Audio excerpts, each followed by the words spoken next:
Meu nome é Ruth Minamizava. Eu nasci em São Paulo em janeiro de 1957. Tá com que idade agora? Agora eu tô com 67. 67. É. Desses, boa parte vividos na UFG. A maior parte, né? A maior parte, porque eu entrei na UFG no começo de 1979, no primeiro semestre, e saí em 2017. Nem sei quantos anos que dá, mas dá um tanto bom. Já dá para fazer a conta. Depois da entrevista a gente faz a conta certinha. Uhum. Professora, a gente tem feito dessas entrevistas, que eu não tinha dito, uma série de perguntas que dão conta de algo que não existe ainda no UFG, que é um mapeamento para saber de onde que vem a nossa gente, de onde que vem os nossos professores, os nossos técnicos. Por isso as perguntas mais iniciais, e também como forma de massagear a memória, porque vamos lembrar de coisas bem anteriores. Uhum. Os seus pais, nome dos pais, fala um pouquinho a respeito da sua família e o que eles faziam. Então, a minha origem é japonesa, né? Eu sou descendente de japoneses. Minha mãe veio num processo de migração do Japão para o Brasil. Ela, na verdade, nasceu no caminho, no trajeto para cá. Era uma época que havia muitas guerras e o navio demorou 2 anos para chegar ao Brasil. E nesse processo de imigração, a família da minha mãe foi alocada para chegaram no Porto de Santos, mas foi alocada para viver no Pará, que hoje é a região de Tomé-Açu, que é riquíssima em pimenta do reino, mas eles foram os pioneiros lá, plantando a pimenta do reino e outras coisas, né? Só que naquela época, minha mãe nasceu em 1929, demorou 2 anos para chegar, 1931.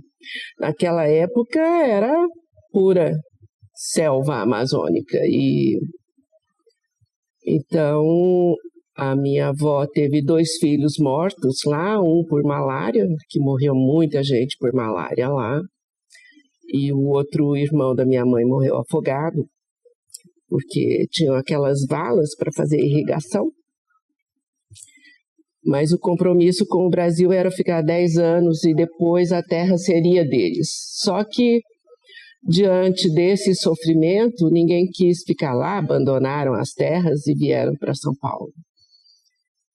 E aí eles foram fazer em São Paulo o que sabiam fazer, que era plantar. Então compraram um sítio na região que hoje é o Morumbi, mas também naquela época não valia muito, né? Então abandonaram essas terras, né? E depois foram usadas, foram invadidas, vamos assim dizer, por uso capião. E minha mãe, então, teve uma origem muito humilde, sofreu muito nesse período da infância, ela teve desnutrição grave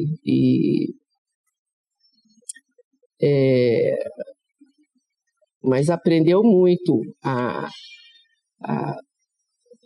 cuidar de plantas. Então ela sempre cuidou e conhecia tudo quanto é legumes, verduras e frutas e sabia cuidar de todos. E depois eles tiveram uma coisa que em São Paulo ficou tradicional, que dos japoneses, que era uma lavanderia.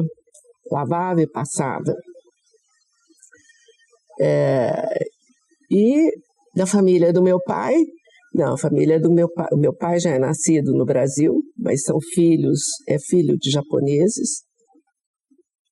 A mãe dele que veio do Japão, mas ela morreu muito cedo. Naquela época se morria de muitas doenças infecciosas, né? Ela morreu de tuberculose, que enquanto meu pai era pequeno e não existia tratamento, né, naquela época. E meu pai também não teve uma vida fácil, porque ele teve toxoplasmose congênita, então não enxergava quase nada. Quando estava no 3º ano da escola, teve que abandonar, 3º, 4º ano, porque não enxergava nada. Então, ele foi assim jogado para escanteio entre os irmãos, porque era uma coisa assim da época, né? Quem não tinha condição física, né, para o trabalho. No entanto, ele foi se virando e foi representante farmacêutico na época, né? Ele ia nas farmácias, nos hospitais, nas clínicas e trabalhava para a indústria, assim, na propaganda de medicação. E ele nasceu em Brodowski e morou em Ribeirão Preto com o pai dele, né, e a mãe. Mas naquela época era muito grande a comunicação com São Paulo, principalmente os japoneses, né?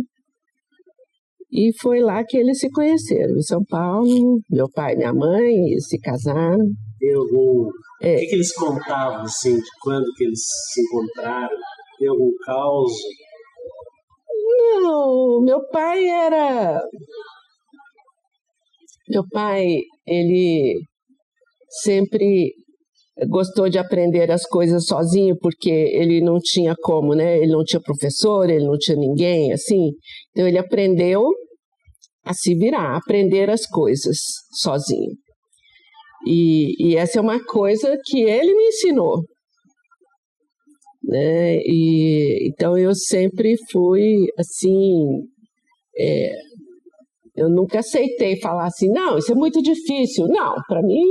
Não é que é difícil, falta tempo de você se dedicar àquilo e aprender, né? Porque se você não tem algum déficit, não tem jeito de saber. Então, ele falou isso para ti ou foi pelo exemplo? Mas pelo exemplo, porque uma coisa da cultura japonesa que eu tive é essa... persistência, né? Os japoneses têm muito isso na cultura. Eu não era muito integrada à cultura japonesa porque meu pai ele era separado, né? Por causa da deficiência. E ele era isolado, assim. Ele foi isolado da família, da sociedade, né? Por essa razão. Assim como minha mãe, porque minha mãe tinha muita dificuldade na escola, mas os dois compensaram muito. Porque, por exemplo, minha mãe, ela não tinha muita cultura, mas o que ela fez? Ela sabendo que não tinha. E meu pai comprou um monte de enciclopédias, de livros, disso, daquilo. Minha mãe lia as enciclopédias todos os dias, de frente para trás, de trás para frente. Todos os dias aquilo era sagrado, né, para mim e para o meu irmão. Então, nós fomos aprendendo com histórias de personagens da história, de tanto fictícios quanto reais, né? E minha mãe era muito dramática para contar as histórias, e isso eu acho que foi muito importante para mim, né? Assim, para eu entender um pouco melhor o mundo, né? E as pessoas, e querer me virar, né? Eu sempre achei, minha mãe, nessa simplicidade dela, nunca deixou nem eu, nem meu irmão, somos dois, pensarmos que a gente não pudesse ser capaz de alguma coisa. Então, nós nunca tivemos, assim, nenhum complexo de nada. Ela não deixava, né, isso, e ela sempre achava não uma compensação, mas um modo de explicar, né, que tudo poderia ser vencido, né? Eu acho que a história dela de ter, assim, superado tantos problemas, porque minha mãe teve um padrasto que eles tinham que dormir no mato, porque ele bebia e queria matar todos os filhos, e aí a minha avó escondia elas no mato, e aí a hora que ele dormia, punha elas de volta para dentro. Então foi de muito medo, muito sofrimento. Mas isso não arrefeceu, né? A vontade de viver e nem de perder o humor, né? E nem de querer alguma compensação histórica. Eu não tenho isso, acho que não cabe. E o que já foi, faz parte da história e a gente tem que, eu acho que, aprender com ela. Mas é isso. Professora,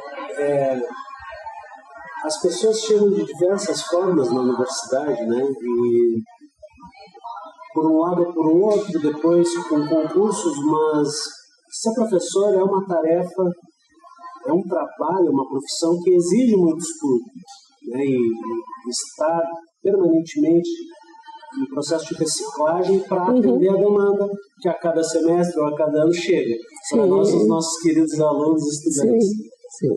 Antes de chegar para fazer um curso de graduação, como é que foi essa trajetória? Partindo das enciclopédias, no caso? Não, na verdade, naquela época era muito difícil uma mulher estudar fora. Naquela época existia, claro, mas era uma coisa menos comum.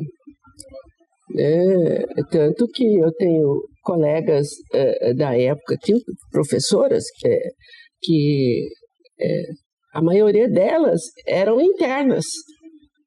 E minha mãe nós nunca fomos religiosos, né? Assim, minha mãe ensinou para mim a religião católica e tal, e fui batizada, mas eu não sou religiosa, não tenho isso. Então, eu nunca fui para uma escola, né, religiosa, e muito menos internato. Então, para mim, ficou uma coisa... Eu morava em Ribeirão Preto e cresci lá em Ribeirão Preto, apesar de ter nascido em São Paulo, né? Nós fomos criados em Ribeirão. E lá tinha a USP, ponto. Tinha uma ou outra faculdade particular. Hoje tem universidades, né? Várias universidades lá. Mas na época não.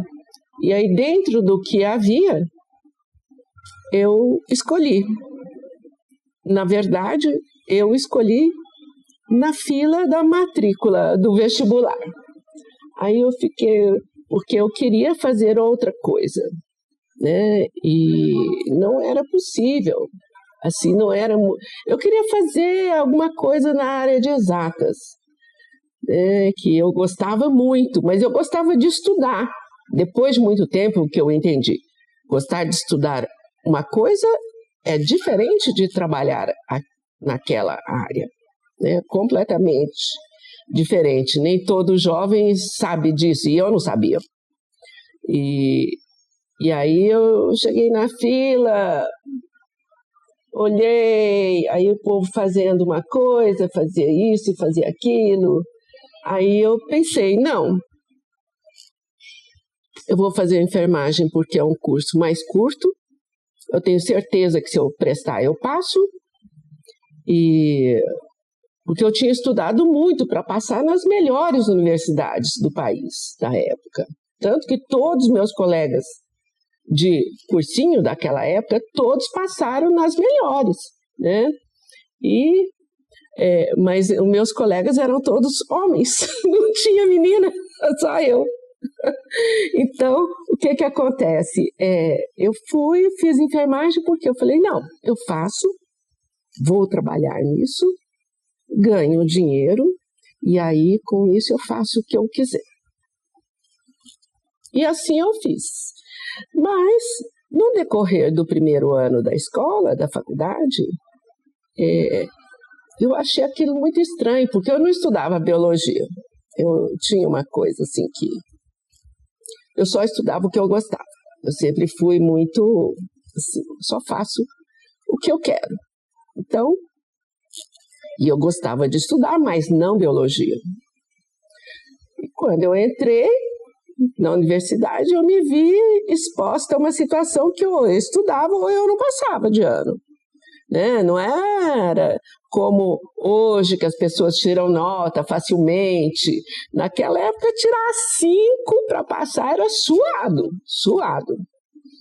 E aí eu falei, bom, o jeito é estudar, né? Então, a hora que eu fiquei quase beirando, falei, não, tá bom, vou estudar esse negócio. E aí eu comecei a estudar. E não gostei de imediato, não. Mas quando eu cheguei no 3º ano da faculdade, eu já fui para áreas que eu comecei a gostar, né? Eu gostei muito da saúde pública e da pediatria. E assim eu fiz. Naquela época tinha um começo de especialização que a gente poderia fazer emendado na graduação, e eu fiz. Nossa turma pediu, inclusive a minha turma, né, da faculdade, pediu para fazer a saúde pública dando um maior enfoque na pediatria, e a escola atendeu. E assim eu fiz e gostei muito, né, dessa área. E daí eu vim para Goiânia. Vim para Goiânia porque o que existia naquela época? Era uma época da ditadura, né? Que ano tu chega em Goiânia? Eu chego em Goiânia em 79.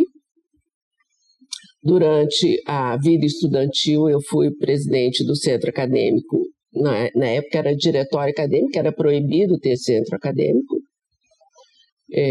por 2 gestões, e eu me envolvi com a política estudantil, que resultou no movimento das diretas, né? As diretas já, e nesse período eu vim para Goiânia e queria muito, tinha aquela coisa que naquela época a gente fazia faculdade existia um ideal, todo mundo tinha um ideal de justiça social, o ideal de realizar alguma coisa em prol da sociedade, e isso era o que mais movia os estudantes, né? Porque naquela época também tinha uma diferença importante, quem fazia faculdade tinha lugar de trabalho, não tinha que se preocupar com isso, tinha um espaço de trabalho. Então, quando eu vim para cá, eu quis trabalhar, porque vir para Goiás significava vir para o interior do Brasil, tentar trazer alguma contribuição, né? Embora eu soubesse que eu não sabia nada daqui, né? Embora a minha escola tivesse uma política de estudar os problemas de saúde de cada região do país, que é diferente hoje, as pessoas não fazem muito isso, né? Então a gente dedicava um tempo para estudar problemas de saúde do norte, do nordeste, do noroeste, do centro-sul, né? Era uma coisa bem particular, a gente estudava a vida dos indígenas, tinha essa filosofia, né? Vamos dizer assim, na escola. E então, quando eu vim para cá, eu também me senti um quanto insegura, mas quando eu vi as condições, eu fiquei horrorizada. Eu fui trabalhar, eu pedi para trabalhar na saúde pública, mas aqui, naquela época, não existia concurso. Então, eu fui no que era a OSEGO, Organização de Saúde do Estado de Goiás. Fui até lá e perguntei, assim, inocentemente, quando que vai ter um concurso aqui? Elas olharam assim, de onde que você é? Você não é daqui, né? Eu falei, não, como é que você sabe? Né? E aí eu entendi, depois de algum tempo, né? Depois eu conheci as pessoas que me atenderam. Elas falaram, não, aqui não tem concurso. Eu falei, não, eu queria trabalhar. E eu me formei nessa área, eu queria trabalhar na saúde pública. E aqui tinha uma política, assim, um entendimento. Quem gostava de saúde pública era porque não queria trabalhar. Porque o trabalho duro estava nos hospitais. Eu olhei aquilo, eu nunca tinha ouvido falar naquilo. Eu falei, mas como assim? Eu gostaria muito se tivesse um lugar para mim. Eu gosto de hospital também, mas a minha formação é essa, eu gostaria de... Não, se você quiser, tem no hospital. E assim eu fui trabalhar no hospital. Eles me arrumaram a vaga no mesmo dia que eu fui lá. Você vê como a situação é diferente, né? Porque depois eu conheci a secretária que me atendeu. Ela foi falar com o secretário de saúde na época. Ah, tem uma moça aí querendo uma vaga de enfermeiro, tem aqui. O que é que o senhor acha? Tem aqui no hospital materno-infantil, né? Ela tem cara de gente que trabalha? Falou, parece. Ah, então contrata. E assim eu fui contratada. Processo seletivo bem criterioso. Muito. Naquela época não tinha. Tinha uma busca por enfermeiros. Enfermeiro abria a boca e tinha trabalho. Também tinha isso, porque havia uma falta, uma carência de enfermeiros muito grande no país. Então eu fui trabalhar lá e eu fiquei muito chocada. Eu vi em pouco tempo de trabalho que eu não ia aguentar trabalhar ali. As crianças morriam de frio, porque não tinha lençol, muito menos roupa, não tinha coberta. Todo dia eu tirava dinheiro para comprar leite para os recém-nascidos tomarem à noite, porque o hospital não tinha. Passava por períodos sem ter leite para um recém-nascido prematuro passar a noite, né? E aí eu falei, eu não suporto isso, né? Eu estava acostumada em Ribeirão Preto no hospital, tinha UTI, tinha respirador. Aqui não existia respirador em Goiânia para recém-nascido. E eu fazia respiração assim, artificial, mas a hora que eu tinha que ir embora, a criança morria. Então, eu achei aquilo insuportável. Assim, eu não... Foi muito, né, para eu conviver com aquilo. Eu falei, eu não dou conta disso. Quanto tempo? Eu fiquei nesse trabalho 1 ano e pouco. Foi muito, mas antes de eu sair, eu procurei a universidade. E naquela época, a Católica, que era a escola de enfermagem que tinha aqui, né, era da Católica. Tinha uma professora, levava os alunos lá, e eu conheci ela lá. E eu orientava os alunos dela, assim, porque isso, aquilo, não sei o quê. Eu fazia isso naturalmente. Ela falou, não, vamos arrumar um contrato para você lá na Católica. Eu olhei e falei, não sei. Eu não sou católica, né? Eu fiquei desconfortável. Você entendeu? Ela falou, não, e tal. E veio, trouxe, levou todos os papéis para eu assinar o contrato lá. Eu falei, não. E aí eu movimentei, eu fiquei sabendo que tinha na UFG, mas que estava sendo criado, que não tinha ainda. Porque eu ouvi falar que tinha alguma coisa, eu vim para cá. E isso já era 79, 80? 79 ainda. 79. Eu vim e a primeira visita que eu fiz, teve uma pessoa que não me recebeu muito bem. Falei, mas que desgramada. Ela me descartou sem me conhecer. Falei, tá bem. No outro dia eu voltei. E aí não era ela que estava lá. Aí eu conversei, né? E aí conversei, e aí eu conversei com a Beatriz Brandão, na época que era a chefe do departamento. Falei, olha, deixa o seu... Me perguntou várias coisas e tal. E eu não tinha como esconder que eu era recém-formada. Eu era recém-formada mesmo, né? Então, mas eu falei com elas e expliquei, né, que eu queria muito trabalhar, mas que eu não estava aguentando trabalhar ali por causa disso.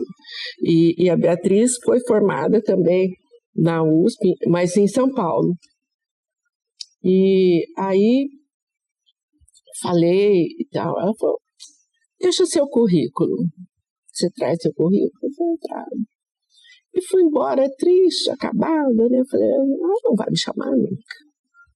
Pois na outra semana ela me chamou. Me ligaram. E aí eu vim. E comecei, naquela época eram 20 horas, né? Era 79. 79. Na faculdade de medicina. Era na faculdade de medicina. Fazia parte do departamento de clínica médica da faculdade de medicina. O curso de enfermagem e nutrição. Os dois cursos, né? E aí eu comecei a trabalhar aqui. Achei muito diferente, porque eu vim de uma escola muito tradicional. E aqui eu achei muito interessante, por quê? Porque na busca, como a católica que era o melhor, vamos dizer assim, da enfermagem, aqui ficava na católica, era difícil recrutar pessoas para trabalhar aqui. Então, quem vinha eram pessoas, enfermeiros que não precisavam trabalhar, mas que tinham uma boa formação, que as enfermeiras estavam recrutando para vir para cá. E eu entendi que tinha gente do país inteiro. E eu fui recebida de um modo que eu fiquei muito satisfeita, porque era assim, o que é que tem na sua escola que não tem aqui? Que é diferente hoje. Hoje eu acho que na universidade tem muita prepotência. E, assim, muita gente dono da verdade.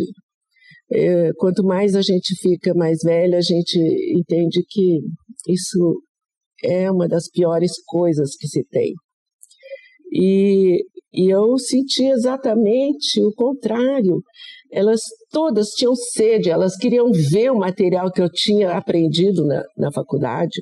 Elas queriam ver, naquela época eu usava muita apostila, né? Queriam ver as apostilas, os livros, os métodos de ensino, o que se fazia, o que não se fazia, como que eram as disciplinas, como que era o currículo, né? E cada uma tinha gente que tinha vindo do norte, do nordeste, do sul, do sudeste, eram todos misturados. E pelo fato da gente não ter uma sala para cada, era uma sala comum, então a gente ia fazer planos de aula, ia decidir algumas coisas. A gente perguntava para a vizinha. Você entendeu? E todo mundo ajudava, por exemplo, uma das dúvidas mais comuns do professor novo é a avaliação. Né? Não que a gente saia sabendo fazer a avaliação, que eu acho que ninguém sabe muito, mas são tentativas, né? E eu tive muitos ensinamentos de pessoas que já estavam ali exercendo, né? A docência e tinham experiência de vida, né? E como enfermeiros em outros lugares.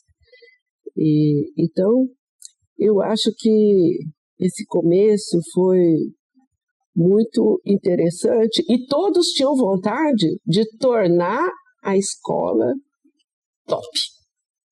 Top no país. Todo mundo sabia que era uma é uma utopia estar aqui no Centro-Oeste, né, e querer isso, que é uma coisa distante. Mas sempre havia essa meta concreta, assim, que a gente sentia na veia. Todo mundo tinha isso muito claro. Que no decorrer do tempo isso foi esmaecendo, né? Esmaecendo. Mas esse foi um começo interessante, que eu gostei muito. Vamos, se a senhora permitir, falar dos locais, né?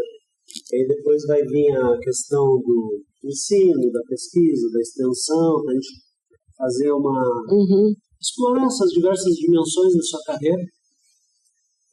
E até agora a gente teve essa dimensão cultural, né? Do choque cultural, da sua contribuição, e de como que era o processo também de ingresso, que as pessoas hoje não têm essa noção de que o ingresso era desta forma, né? Mas, estando dentro de um departamento da Faculdade de Medicina, onde que era o local específico? A senhora lembra? Sim. E depois, até chegar a esse local? Aquele primeiro bloco ali do Hospital das Clínicas, minto, Hospital das Clínicas antigo, né? Naquele primeiro bloco, no primeiro andar, a última sala à direita, do corredor à direita. Era uma sala bem grande, com uma mesa enorme, e a gente trabalhava lá. Nutrição e enfermagem. Isso. Então nós éramos mais ou menos poucos. Nessa época aí, 79, 80? Se não me engano, nós éramos 17, entre enfermagem e nutrição. Eram uns poucos, todo mundo tinha que assumir mais do que uma disciplina. E naquela época não existia esse negócio de pesquisa, extensão, era só ensino. Só ensino e era muito pesado. Porque era entrada semestral, entrava uma turma no primeiro semestre, outra turma no segundo. Então, a gente tinha os alunos que reprovavam, né? E tinha os alunos que seguiam. Então, era uma luta aquilo, né? Porque nos hospitais, por exemplo, eu fiquei na pediatria, né? No começo eu passei por algumas outras áreas aqui, mas... Era o seu desejo, né? Eu queria ir para a pediatria. E aí, na pediatria não é possível você levar, por exemplo, para um berçário, para um lugar de recém-nascido, uma UTI neonatal, você levar muitos alunos. Isso é risco, né? Risco de infecção e risco de mau cuidado, né? Então, você sozinho, eu tinha que repetir aqueles estágios como a medicina faz até hoje, né? E aqui também faz, você vai repetindo, vai trocando os grupos ao longo do ano. Então é muito, muito cansativo, porque embora a gente tivesse um horário, a gente obrigatoriamente chegava antes dos alunos, né? Então, começava às 7, chegava lá pelo menos 15 para 7. Só que tinha o horário de terminar, 11, mas tinha os alunos retardatários, que demoram para fazer, eu não podia abandonar eles lá. Então, muitas vezes você sai, quase todos os dias você saía depois, meio-dia, meio-dia e meio, 1 hora, e 2 horas você tinha que estar aqui para dar aula. A aula teórica, né? Então, isso de cumprir o horário, todo mundo cumpria igual loucas, né? Porque a gente fazia sempre muito mais. Por causa dessa parte prática, né? E como naquela época tinha muita greve, uma época de greve, né? Greves longas, na compensação, eu dava plantão de 12 horas com os alunos. Aí, esse período das greves é 85, 80, 83, 80, isso, antes da redemocratização ali. isso. E era muito difícil, porque aí ninguém tinha férias, e era uma coisa doida, né? Mas isso passou, e depois se criou a carreira, né? E a universidade teve novos rumos, né? Novas diretrizes, comum seria de se esperar, né? Tem uma história do momento onde, seguindo nas edificações, localidades, que a Polícia Federal acolheu o curso para aulas. Sim. Era aulas e também administrativo nessa época? Não, aulas. Ficava... Sabe aonde é o estacionamento da Católica, do outro lado, do lado de lá, da avenida? Do lado... Se você for daqui para pegar a Praça Universitária, está do seu lado direito, onde fica a reitoria ali da Católica, tem o estacionamento e abaixo era a Polícia Federal. E lá eu não entrei nessa época, isso foi anterior a mim, mas lá era onde ficava o DOI, né, COD e presos políticos, mas quando eu cheguei, eu fui poucas vezes lá, mas tinha muitas apreensões, porque tinha aquele pessoal que fazia contrabando do Paraguai, então eram caminhões e caminhões que punham lá no estacionamento, né, desse contrabando. Mas foi uma época que eu não sei te contar muito, porque ali eu não fiquei. 79, antes de 79. O período mais duro da ditadura. Foi um período duro, muito duro. É o período que eu estava na faculdade ainda, foi um período bastante violento, né? Muito violento. Antes da gente começar na enfermagem, eu fiquei com uma dúvida. De onde que veio a sua consciência de participação política? No diretório acadêmico, que não podia ser centro acadêmico? De onde que vem? Foi no... Esse movimento estudantil era uma coisa muito forte na USP. Muito forte. Ninguém ficava ao lado. Poderia não participar, mas todo mundo sabia, certo? E na verdade,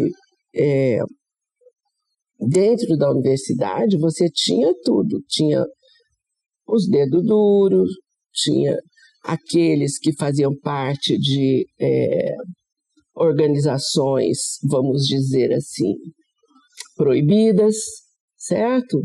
Partidos proibidos. E aí eu fui... essa coisa do idealismo da época, né? A gente buscava a justiça. Então eu fui entrando nisso, e aí eu entrei em vários grupos, né? Grupos que depois deram origem, né? Ao PSDB, ao PT, ao PCdoB, ao PCzão, né? E que eu conheci antes, né? Esses grupos já existiam, né? E na universidade era muito comum, você tinha essa rivalidade, você pertencia a um grupo, mas conhecia todos esses, né? Todos esses. E minha mãe, na época, ela trabalhava no Detran, que era dentro da delegacia, onde ficavam os presos políticos. E eu, por essa razão, o delegado me conhecia, né? E eles falavam para minha mãe: sua filha está andando com quem não deve, não sei o que PPP, cuidado. Mas na época a gente não tinha esse medo, né? é a coragem da adolescência, vamos dizer assim, da juventude, né?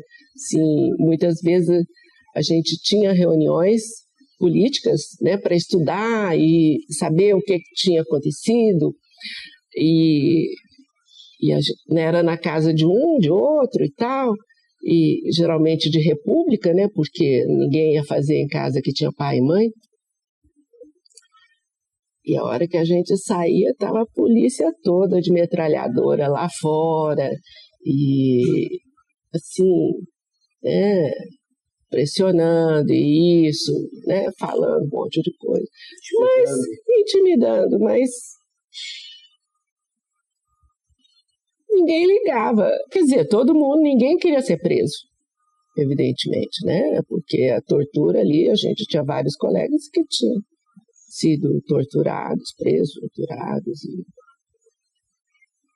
E a gente, eu pelo menos, não fui presa. Eu tive colegas que foram. Acho que a tua mãe, trabalhando no Detran e o delegado conhecendo, pode ter... Minha mãe tinha medo, mas ela também, ela entendia o meu lado, ela não fazia muita pressão comigo. Porque a injustiça por exemplo, isso das pessoas fiscalizarem o seu pensamento era tão forte. Teve uma reunião na época, reuniões nacionais eram proibidas, então uma das poucas que tinha era da SBPC, que era permitido. Você conhece a SBPC, né? E naquela época a SBPC se tornou forte por essa razão. Por quê? Porque a gente podia ouvir grandes pensadores nacionais, né? E havia aquelas reuniões paralelas. Mas o que acontecia? A gente saía à noite, por exemplo, ia para um barzinho. Cada mesa tinha um espião que ele encostava na mesa, assim, encostava para ficar ouvindo a conversa da gente. Assim, ninguém tinha... quando a gente fala de liberdade de expressão, as pessoas mais antigas, a gente tem talvez um outro tipo de compreensão, né, da liberdade de expressão. E a liberdade de opinião, o quanto isso é importante, né, para o debate, para o crescimento, para o amadurecimento. Pegar o gancho da vibração dessa época, da sua geração de idealismo, para a gente tentar fazer um paralelo com os jovens, aproveitar para falar dos seus filhos também, se puder falar o nome deles, como você está aqui no Goiás, com o que eles mexem? Olha, meu ex-marido, ele era da área de saúde também, e como eu, mas ele era médico, né? Mas ele, como eu, queria ter feito alguma coisa da área de exatas. Foi esse o assunto inicial? Não foi, mas assim, descobri no decorrer do tempo, né? E eu não sei se é alguma coisa genética, né? Porque a genética, cada vez que eu penso, que eu estudo mais, a genética tem um papel muito, talvez mais importante do que a gente imagina, eu acho. E meus filhos eu tenho 2 homens, né? Hoje um tem 42 e o outro tem 38, vai fazer 39. Meu mais velho mora aqui, Rogério, e o meu caçula mora na Alemanha, chama Carlos, é o nome do meu pai. E os 2 são engenheiros. O daqui é engenheiro civil e o de lá é engenheiro elétrico. A contragosto ou a gosto ou a... Eles é que, assim, como eu tive tanto, assim, eu queria, né, eu falei, não, vocês vão escolher e nós vamos apoiar. A gente ajuda ajuda o quê? Conhecendo mais a área, levando para conhecer profissionais, o trabalho, né? Mas, assim, a escolha é de vocês, porque a vida é deles, né? Não é minha, né? Mas, assim... Tem muitos pais e mães aí que eu acho que não sabem, mas a gente pode... é possível. Mas eu trabalhei na pediatria, né? Então essa é uma coisa que a gente sempre estuda e observa, né? Eles estudaram aqui? Na UFG? Onde é que Não. O meu mais velho foi fazer engenharia na UFSCar, em São Carlos, e o meu caçula começou na Unicamp, e de lá ele fez um intercâmbio de um mês ou 2, não me lembro, na Alemanha, e lá eles gostaram, na universidade, gostaram dele, chamaram ele para ir para lá, e ele foi. Está lá desde 2008. Desde 2008, já faz... Hoje, ele não gosta que eu falo isso, mas ele é mais alemão do que brasileiro. Assim, culturalmente, ele incorporou muito da cultura alemã, né? E tu vais visitar ele? Já foi? Vou periodicamente. Em Darmstadt, próximo a Frankfurt. É uma cidadezinha bem próxima, meia hora de ônibus de Frankfurt. É uma cidade universitária, e a universidade lá é muito forte, engenharia. E ele está lá, mora lá. Esses percursos, né? Seus pais, depois tu fez um percurso menor, né? Uhum. E agora ele também, né? Eu não sei se ele arrepende de ter ficado lá na Europa, mas em algumas coisas eu acho que ele é mais feliz lá, né, do que aqui. Não é só o trabalho? Não. Não é só uma remuneração? Não, agora o trabalho está horrível, né? Porque todo mundo lá está pensando em guerra, né? Então, não está bom. Mas na outra parte, eu acho que foi bom para ele. Acesso a bens e serviços, a qualidade de vida? Mas, assim, meu filho, esse meu caçula, ele sempre foi uma pessoa que conversa com qualquer pessoa. Isso parece uma coisa boba, mas não é. Assim, ele conversa com pedinte, ele conversa com qualquer pessoa que está ao lado dele, seja ele quem for, no mesmo nível. Então, uma das vezes que eu fui lá, para você entender, eu fui passar o Natal com ele, e ele escolheu a gente passar o Natal em Viena, próximo ali. E eu falei, não, vamos fazer alguma coisa do lugar, né? E aí nós fomos ver uma opereta de Natal, só que dentro de um castelo, e tem um jantar, e os atores, né, fazem toda a peça junto com o jantar, assim, é muito interessante, muito bonito, né, também. Só que eles põem a gente numa mesa grande. Então, estava eu e meu filho,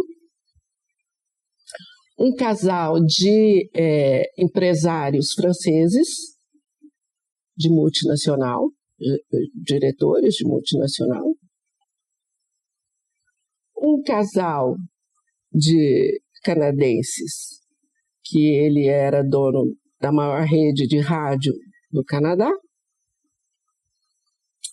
e uma mãe e filha da Coreia, e que a mãe estava levando a filha para conhecer o mundo. Sim, é um outro padrão de vida, né?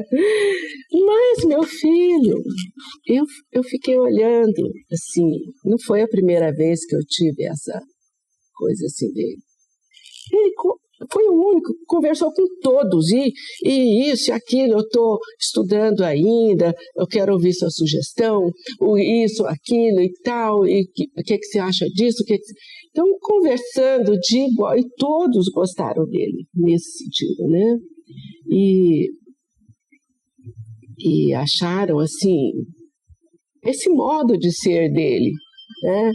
Muito diferente e bom. Aqui no Brasil, ele teve alguns choques, assim, por exemplo.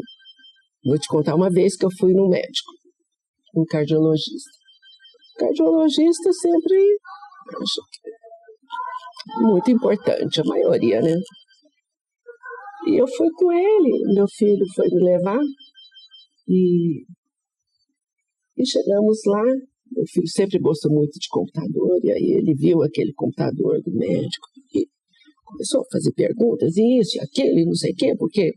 E tratando ele por você, porque meu filho, todo mundo, como todo mundo é igual, todo mundo é você. O médico ficou olhando assim para ele, respondia.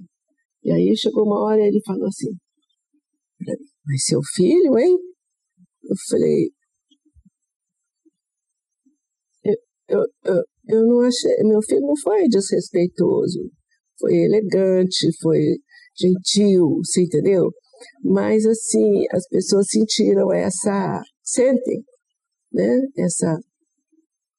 Essa coisa. E eu acho que aqui no Brasil, como ele tem essa coisa de conversar e ao mesmo tempo ser distraído, quando eu mudei de prédio, e ele tinha 9 anos ainda, mudei de um prédio para outro. Na primeira semana roubaram dele um tênis, uma camiseta, a bola e não sei o que, um brinquedo que ele estava lá, não sei o que era. Então, ele sempre perdeu a carteira, você entendeu? E lá, ele não tem esse problema.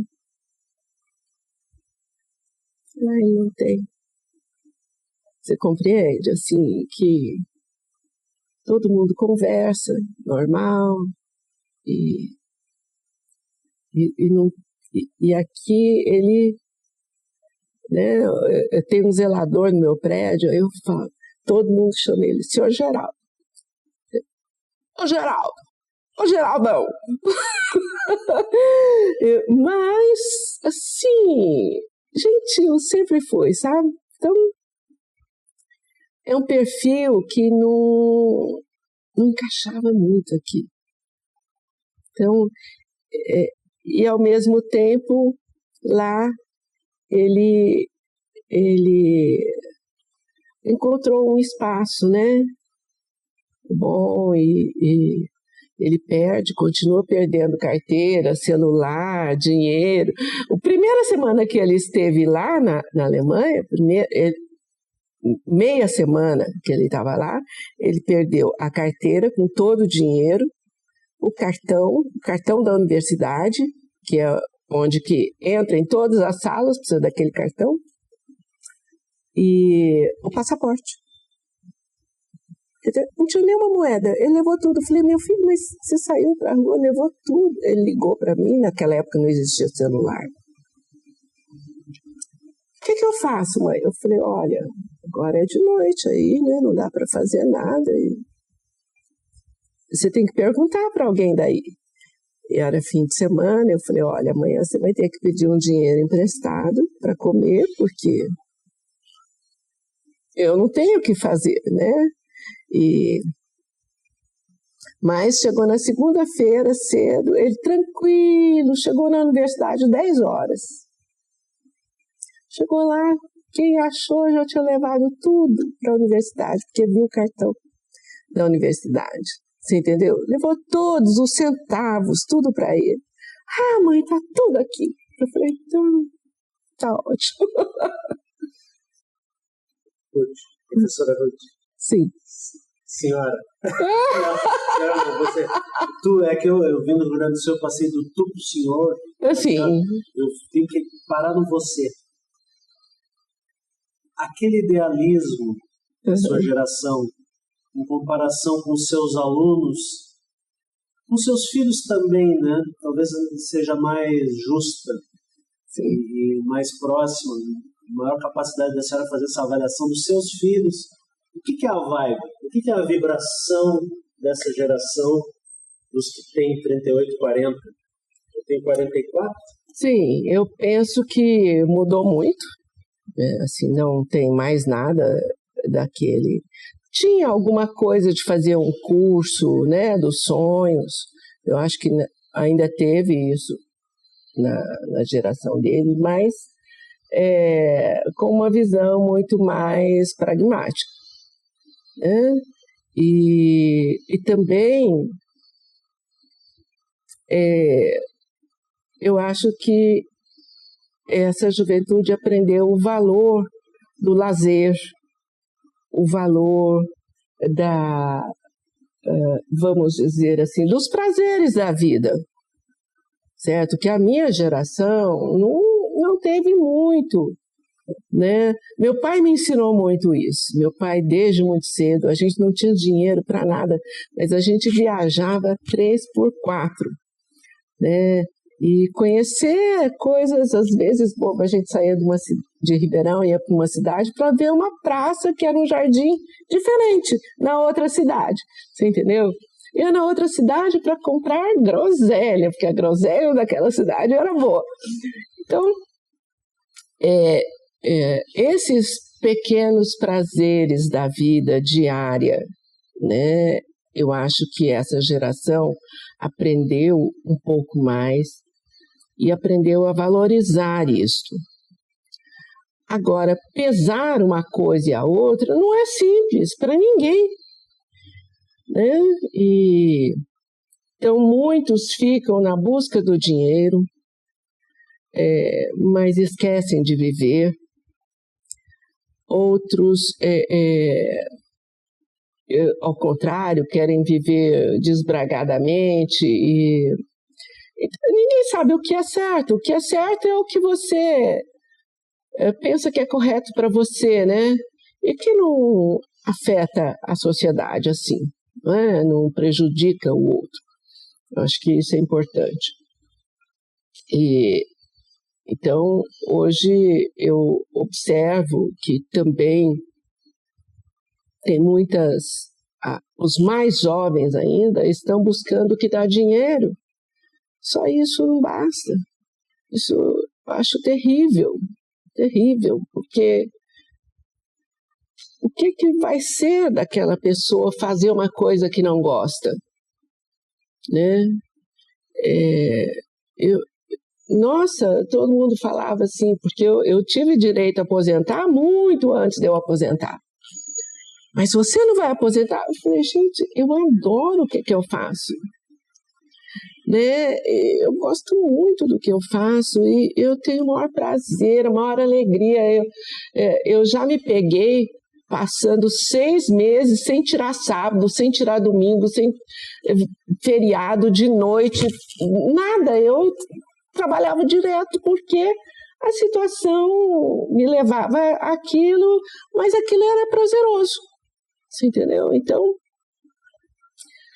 eu fico pensando na tristeza. Eu vi, né, principalmente enquanto eu trabalhava, muita gente fala, o dia que eu puder aposentar, eu aposento no mesmo dia. Eu ficava triste, eu fico triste de ouvir isso, porque a aposentadoria não é uma meta, né? Eu acho que o trabalho pode ser uma meta, mas não a aposentadoria. Bom, já vou perguntar agora, depois a gente volta para falar de outras coisas, da faculdade, da enfermagem, mas tem que se preparar para se aposentar? Como é que foi o seu caso? Conta um pouquinho para nós e talvez possa ilustrar com alguns colegas, né, que tu pôde presenciar o processo de aposentadoria.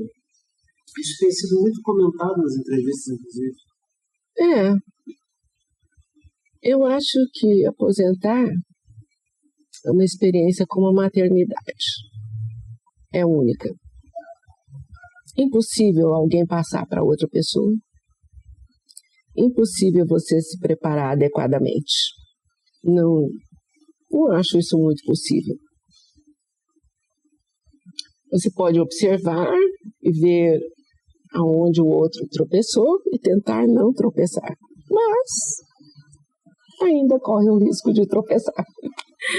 Eu penso que com a mudança econômica, né, e a política de todos os países do mundo em prolongar o tempo de trabalho e adiar a aposentadoria até mais para frente e trabalhar até morrer, eu acho, para falar a verdade verdadeira, eu acho excelente. Eu gostaria de estar trabalhando, mas a condição que a universidade me deu não é possível. Os valores da universidade e as condições de trabalho para uma pessoa idosa não são razoáveis, não são minimamente razoáveis. Né? Quem é idoso, para fazer um trabalho da enfermagem, exige um trabalho braçal, né? E que exige levantar peso, né? Exige uma energia de ficar de pé a manhã inteira andando dentro de um serviço de saúde. E as pessoas que vão ficando mais velhas não têm mais essa força física. E, de um outro lado, a sua experiência, não só a experiência, no caso, experiência clínica, que a experiência clínica você pode morrer de estudar. Não se adquire assim. Ela não tem nenhum valor, ela vale igual a de uma pessoa iniciante. Assim como a experiência na pesquisa. O seu trabalho na pesquisa não é medido pela sua qualidade, mas pela quantidade. Assim como o ensino, a orientação, tudo medido em horas e tal, não tem a qualidade, certo? A qualidade é uma coisa dificílima de se mensurar. Eu concordo, né, que é difícil, mas eu discordo de não se ter uma tentativa. Né?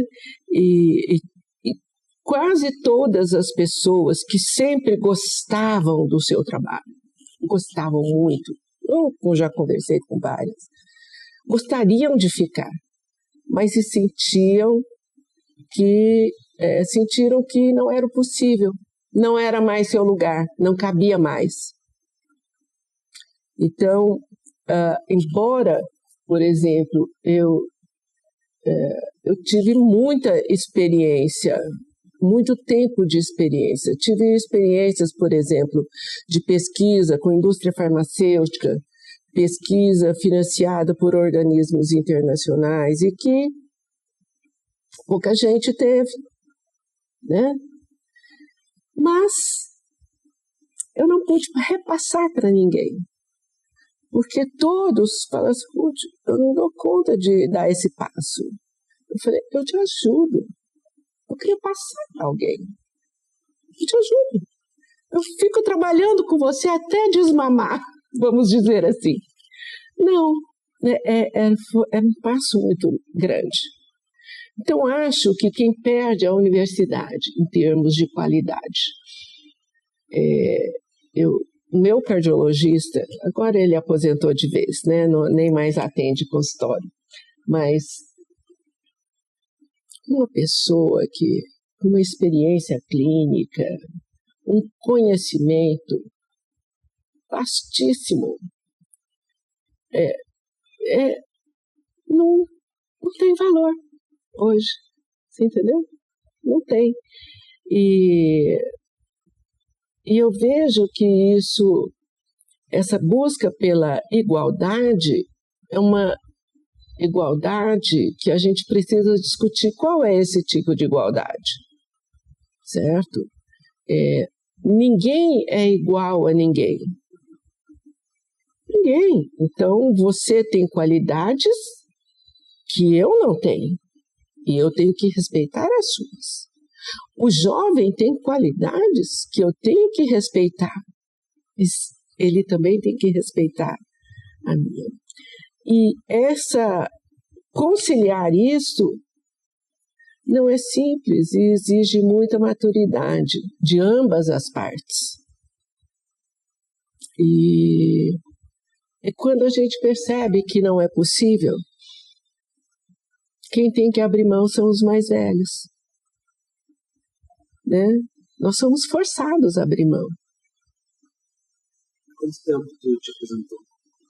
Aposentei em 2017, mas na verdade eu tinha tantos projetos, estava enfronhada em tantos projetos de pesquisa que só em 2022 que eu terminei. Foi um processo, então. Porque alguns tinham projetos de 10 anos, 12 anos, né, de contrato. Então você acaba... eu vou aposentar porque senão eu não tenho como recusar a entrada. Você entendeu? Demais. E aí, então, vamos fechar e pronto. Né? Minha mãe ficou doente e coincidiu, né, com tudo isso. E aí eu vou aposentar, que agora é hora de eu cuidar da minha mãe também. Mas eu sempre amei trabalhar, né? É uma coisa... E com o tempo eu saí da pediatria, né? Um tanto, maior parte. Me tornei uma epidemiologista, que virou minha paixão, né? E a epidemiologia. E é com a pesquisa, né? Então, nossa, aprendi muito, adorei isso. E acho que o trabalho realizado com prazer, né? Com aquele prazer, porque a epidemiologia tem uma coisa da investigação policial, você entendeu? Não é uma investigação policial, mas é a investigação, é a pesquisa no sentido investigativo, né? E mesmo. E aí, nossa, eu adorei aquilo e assim... No seu percurso fica metade pediatria e epidemia? Não, eu passei mais tempo na pediatria, porque a epidemia, eu não podia pegar só a epidemia, você entendeu? A pediatria eu podia ficar só na pediatria. Então, quando eu passei para a epidemia, eu tive que manter a pediatria por uma questão de carga horária, ter que cumprir aquelas cargas horárias de ensino e tal, não sei o quê. Mas nossa, foi uma coisa para mim, uma descoberta muito boa para mim. Tu eras uma professora boazinha? Não. Justa ou carrasca? Tem até um site, não sei se tu sabe, mas tinha um site há uns anos atrás que era assim, o aluno entrava lá, botava o nome do professor e dizia se ele era carrasco ou tinha um outro termo lá para bonzinho. Não era bonzinho, era um outro termo. Não. Mamata ou carrasco. Tem um site... Boazinha nunca, acho que nenhum aluno pôde dizer isso de mim. Na pediatria, eu dizia assim para os alunos, olha, ninguém aqui é obrigado a gostar da pediatria, porque tem gente que não gosta de encostar a mão em criança. mas faz parte do currículo base. E eu gostaria que vocês aprendessem um mínimo para não ser um pai ou uma mãe que faz muita coisa errada. Fazer coisa errada todo mundo vai fazer. Mas fazer muita coisa errada, não. Então, alguma, assim, pelo menos para servir de um ponto de referência para a sua família, porque toda família tem crianças, né? Um ponto de referência para os seus vizinhos, para a sua rede de amigos. Não precisa trabalhar na pediatria, não, isso eu não vou. Você falar assim, eu não quero puncionar a veia de criança. Tá bom, isso não é fundamental, isso não quer, tem horror, não vai fazer, não precisa, essa parte não precisa. Mas precisa compreender um pouco de como funciona o cuidado, né, com a criança. E isto eu exigia. Exigia. Mas existe uma preocupação, assim, sempre existiu uma discussão o quanto que o conteúdo é importante em detrimento do resto, né? Assim, tem muitas linhas, né, da educação que falam a importância da pessoa aprender por si mesma, ou é o processo, é isso, aquilo. Mas a verdade é que na área da saúde, pelo menos eu compreendo assim, se você tem uma emergência, não dá tempo de você pegar um livro e ver que é uma emergência e o que é que deve fazer. Você tem que saber o que fazer. Né? Então, existe um mínimo que não adianta falar, tem que decorar. Não, tem, como você tem que decorar uma tabuada.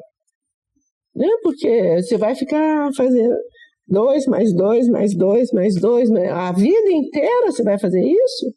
Não é possível. Né? Então, isso é um atraso de vida, para mim. Eu penso assim.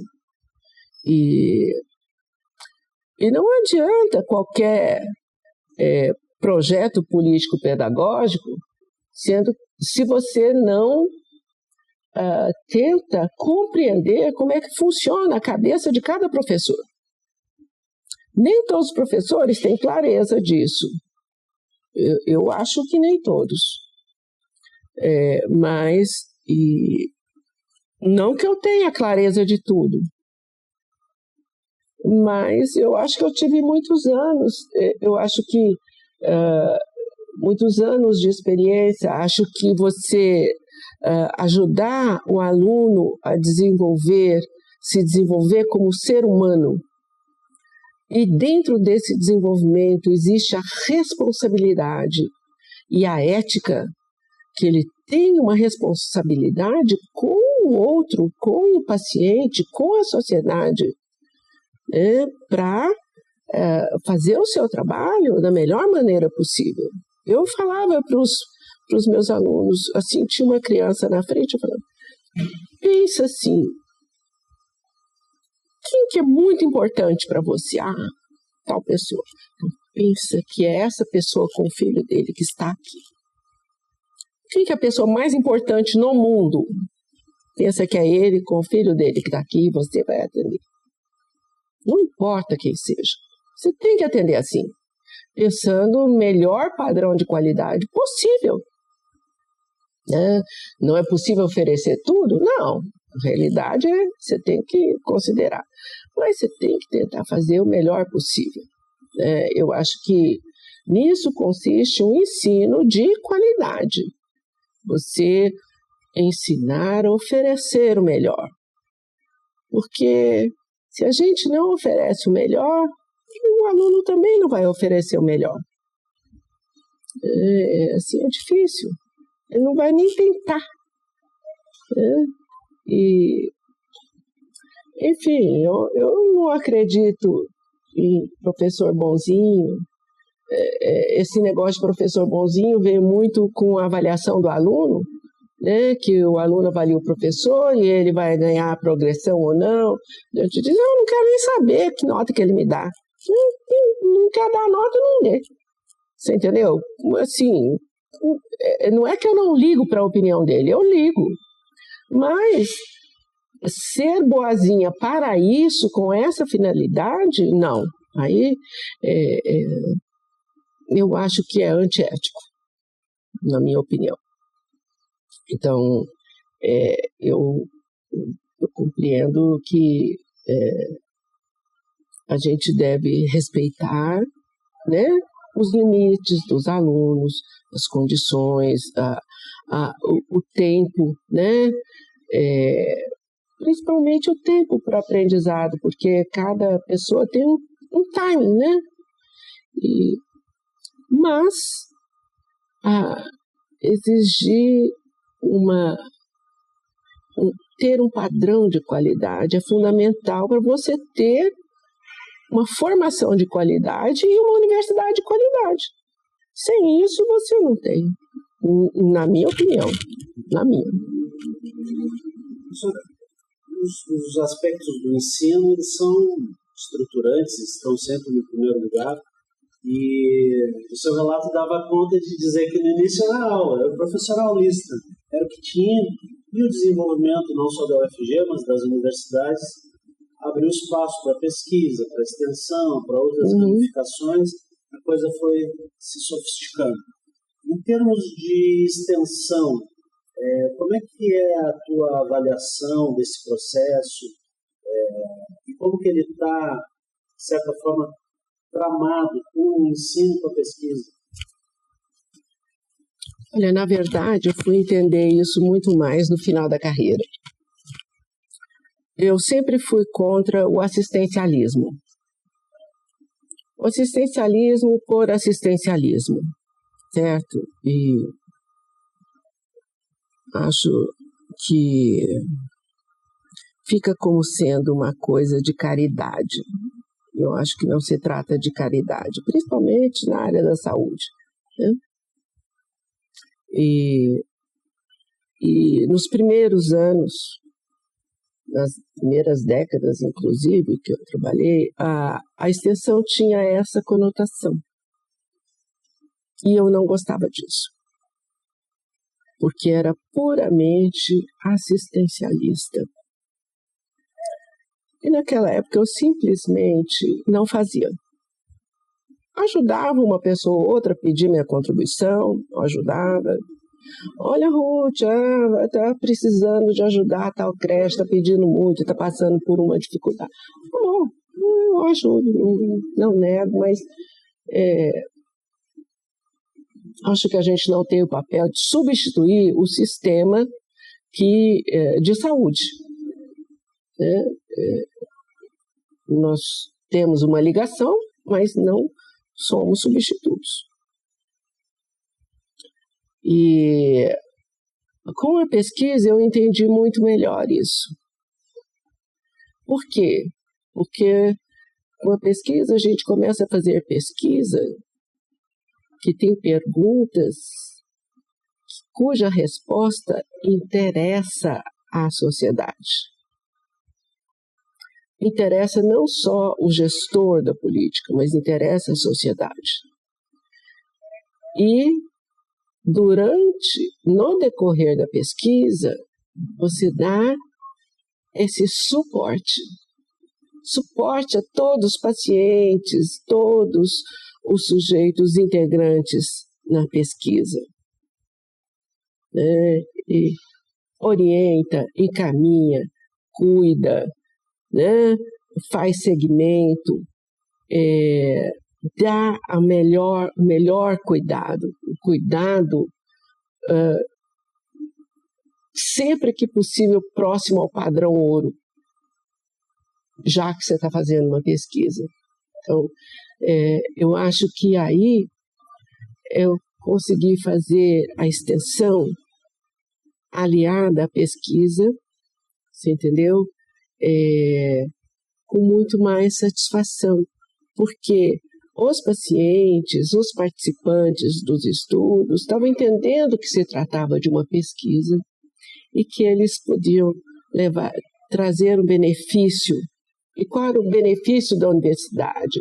Estar perto de pessoas com conhecimento, que podiam levar a melhor orientação e cuidado possível. Então, eu acho que com isso eu fiquei muito satisfeita, né? E eu simplesmente abandonei essa coisa de cursos de extensão, assim, aleatório, você entendeu? E eu mesma ofereci muitos, né? Mas eu acho que fez parte de uma evolução para mim, né? A pesquisa ganha sentido, aliás, a extensão ganha sentido com a pesquisa. Isso. Pelo menos ganhou no seu caso. Sim. Professora, a respeito das tecnologias, né, teve esse processo da sua aposentadoria e depois, aos poucos, foi diminuindo o trabalho até ter um desligamento assim, das atividades rotineiras da faculdade. Mas os processos tecnológicos, tanto na vida acadêmica, que hoje é muito por computador e antes era mais no processo físico, quanto no ferramental da própria enfermagem para cumprir com a sua missão.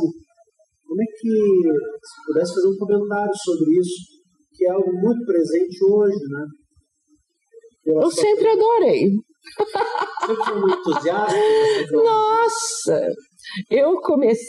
Quando eu comecei na universidade, não existia computador doméstico, né? E começou com aquele 286. 24. Acho que era isso. Tinha o 286, o 486. 384, uma coisa assim. E tinha um na sala dos professores. Era meu. Eu dividia com uma colega, né? Depois nós conseguimos 2, aí nós dividimos, um para ela, outro para mim. Era nosso.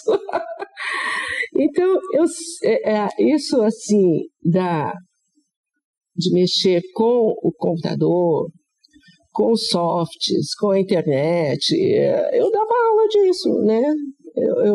Eu acabei me especializando nisso, fiz cursos com os melhores, muita gente que para mim, são entre os melhores do mundo,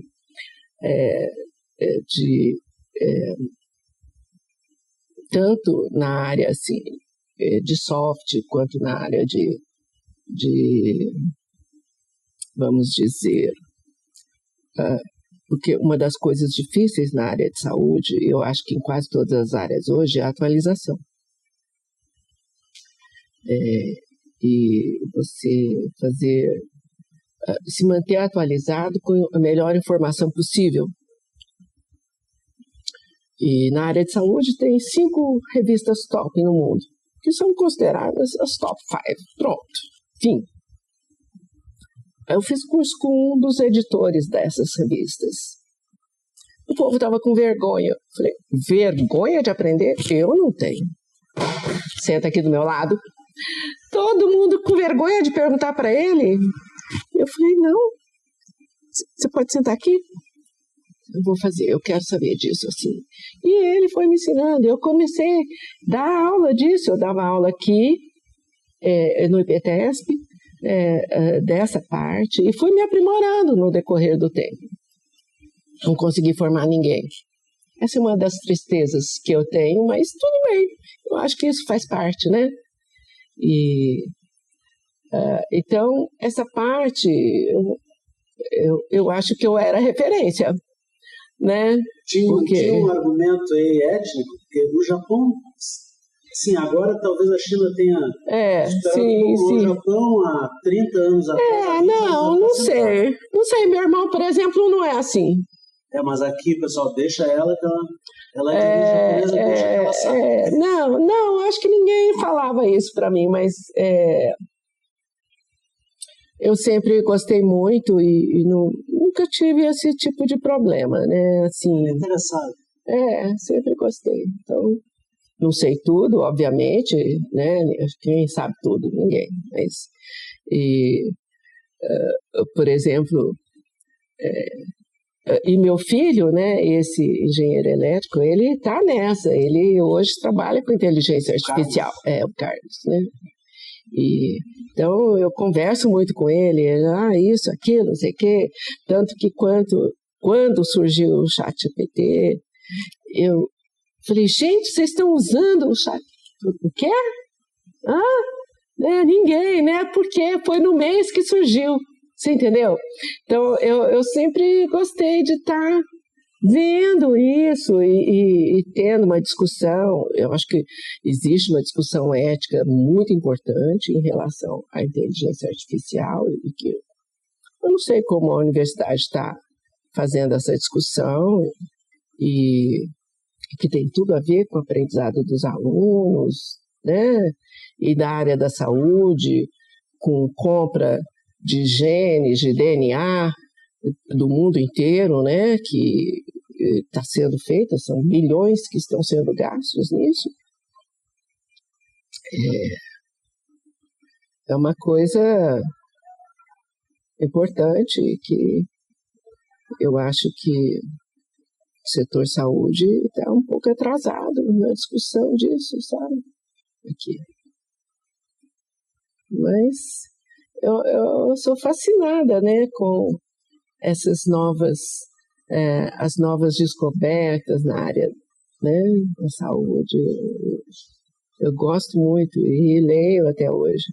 Né, em termos de cargos de gestão, a gente entra na universidade ou antes para dar aula, não por concurso, depois por concurso. Sim. Ninguém ensina o professor a ser gestor, mas aí tem que ocupar os cargos, né? Como é que foi a tua participação, assim? Eu participei, mas odeio. Odeio, não é minha praia, você entendeu? Tem gente que gosta de ser gestor, gente que gosta. Então dê para quem gosta, eu não gosto. Eu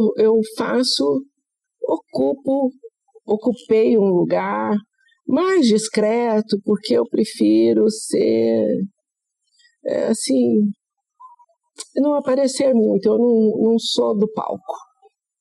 Não sou, nunca fui, não gosto. Eu gosto de investigar, eu gosto de estudar, eu gosto de compartilhar o que eu sei, mas eu não gosto de aparecer. Não é minha praia. Tem muita gente que gosta, tem essa vaidade.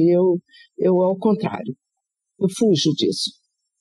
Fui coordenadora, ajudei quando tinha chefia de departamento, mas eu fiz o que me pediram, porque eu acho que precisava da minha contribuição. Mas não que eu fizesse grande coisa, eu não acredito que eu fui grande coisa, certo? Porque eu tinha um conhecimento da universidade, conhecimento de algumas coisas que muita gente demora para aprender, o regimento da universidade, né, o estatuto, as regras, né, todas as normas dentro da universidade. Eu fui aprendendo isso no decorrer dos anos, claro, e eu fui decana por muito tempo aqui, porque eu não aposentava, então muita coisa sobrava para mim nesse sentido, mas eu fazia por obrigação institucional, não é o que eu gosto.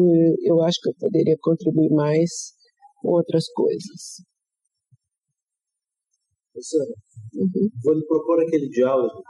Na nossa pré-entrevista a gente pensou, será que cabe, será que não cabe? O diálogo da senhora hoje com aquela menina que ia lá com o pai na outra cidade conhecer a praça, ou comprar groselha, ou ainda na enciclopédia, né? Estudando enciclopédia em casa com a mãe. O que ficou daquela Ruth e se teria um diálogo possível aí? Às vezes não tem, mas às vezes tem uma mensagem que é um exercício aí que surgiu nas primeiras entrevistas e depois eu fui continuando intuitivamente e sai cada coisa interessante. Olha, uma das coisas que eu acho que eu tenho e que eu tenho de criança é uma alegria infantil, né? E que eu gosto. Muita gente tem vergonha, eu não tenho. Eu não tenho e essa sou eu. Quem não gostar, não gostou, não é? E isso eu aprendi com a minha mãe e com meu pai, sabe? E então, todo mundo fala, Ruth, você ri muito alto, né?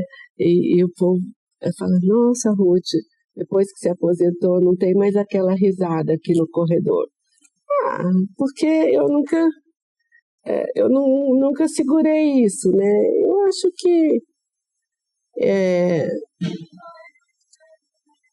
que isso mantém que algumas pessoas falam que é uma chama, uma coisa da vida, né? E eu gosto da vida. Eu gosto de viver, eu gosto de experimentar coisas, eu gosto de conhecer coisas novas. Tem gente que fala, Ruth, você só gosta de viajar para não sei aonde. Mas eu falei assim, bom, mas é porque eu gosto de aprender coisas novas, de como são outras pessoas e ver o que elas têm de bom para me ensinar. Porque todo o tempo é um tempo de aprender, eu acho, de tornar a nossa vida um pouco melhor. E eu acredito muito nisso. Então, eu olho às vezes, assim, eu tenho um neto, eu tenho um casal de netos, do meu filho aqui que mora no Brasil, do Rogério. Agora, o meu filho Carlos, a mulher dele está esperando o neném, vai ser para o final do ano, é o primeiro deles. Mas aqui eu tenho um casal de netos, uma neta, que é mais velha, tem 9 anos, e o meu neto tem 4. Ele tem essa alegria. Gente, eu adoro ver aquilo, sabe? Aquele entusiasmo, né? Aquele entusiasmo louco que na infância é meio destrambelhado.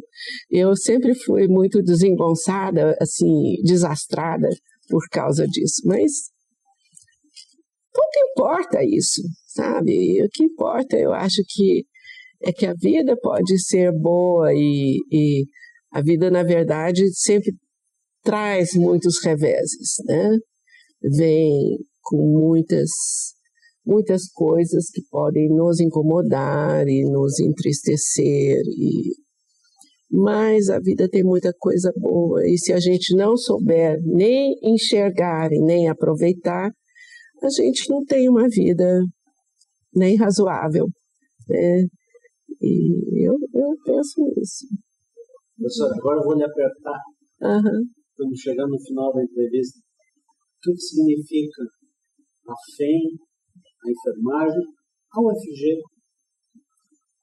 Olha, a UFG, eu acho que ainda é uma universidade adolescente, que está buscando o seu espaço. Não é fácil para uma universidade pública no Brasil,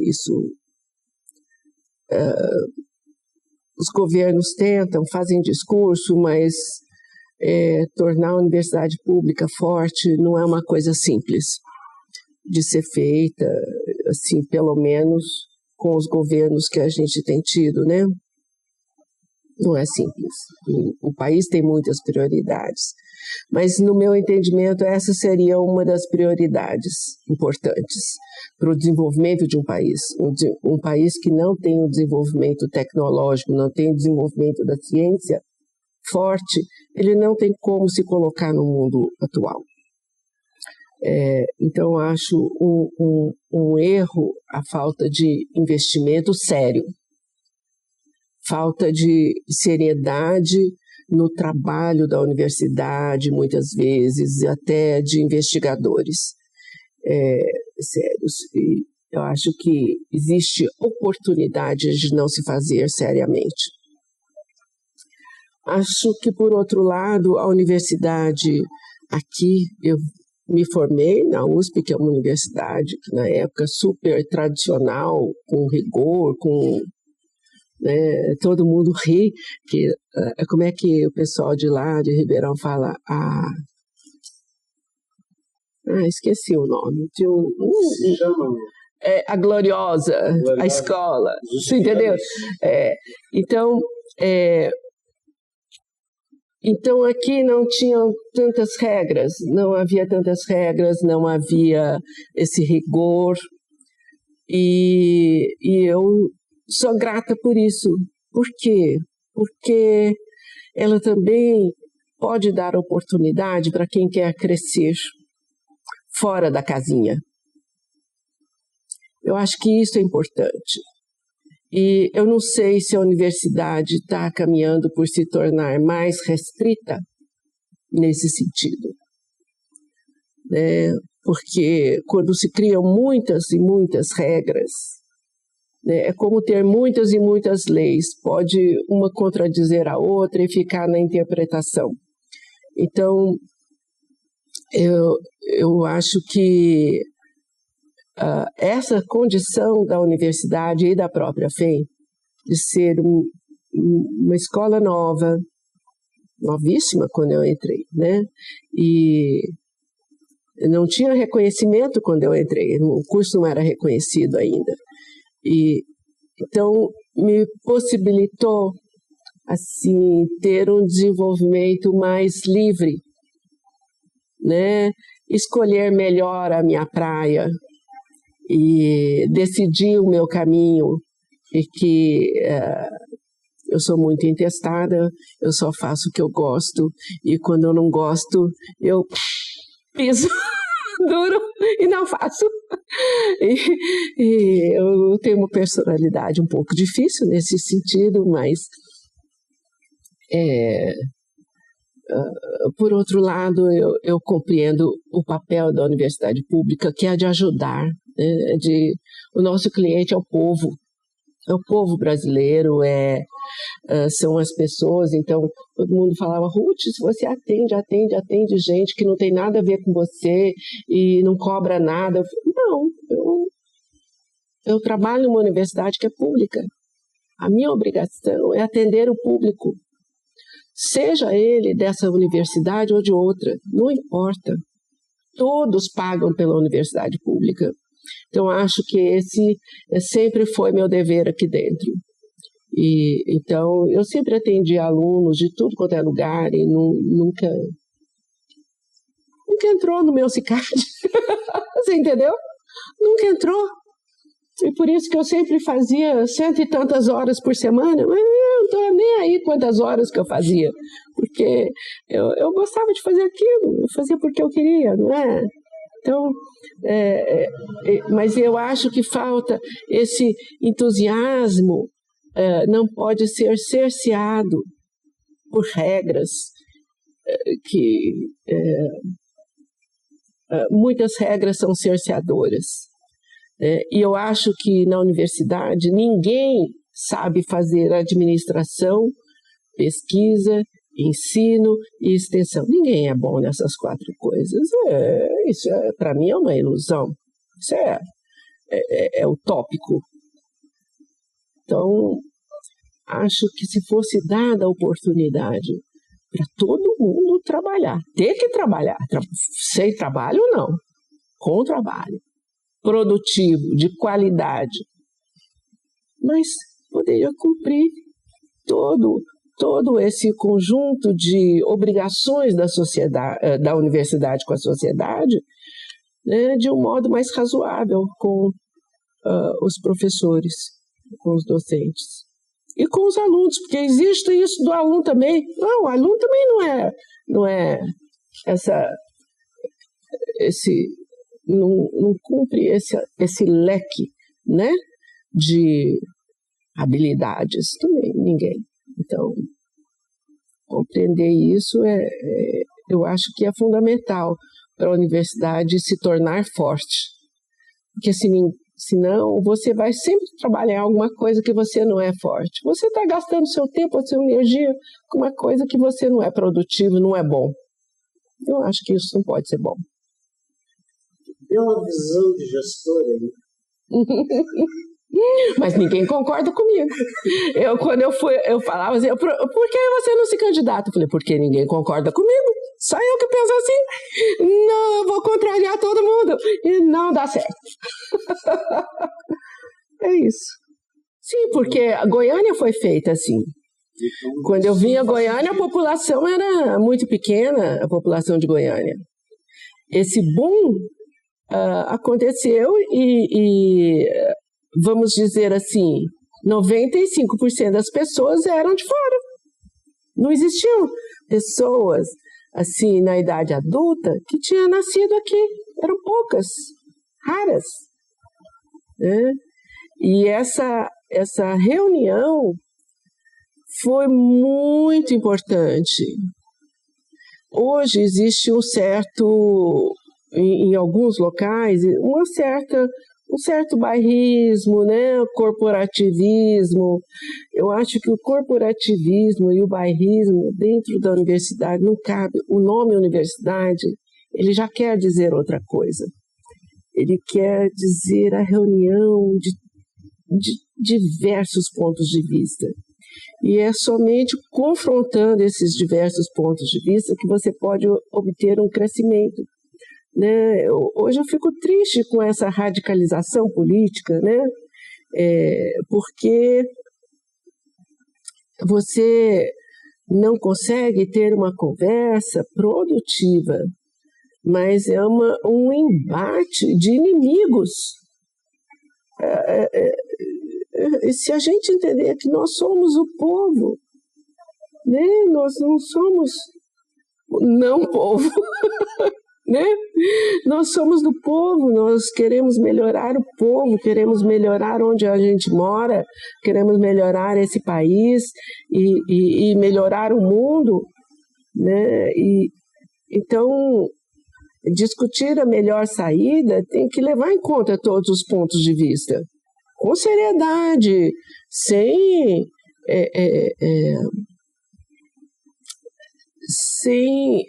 chavões, né? Eu acho. O chavão, ele é muito reducionista, ele não é analítico. Muito reducionismo, gente. É muito reducionismo. É muito reducionismo.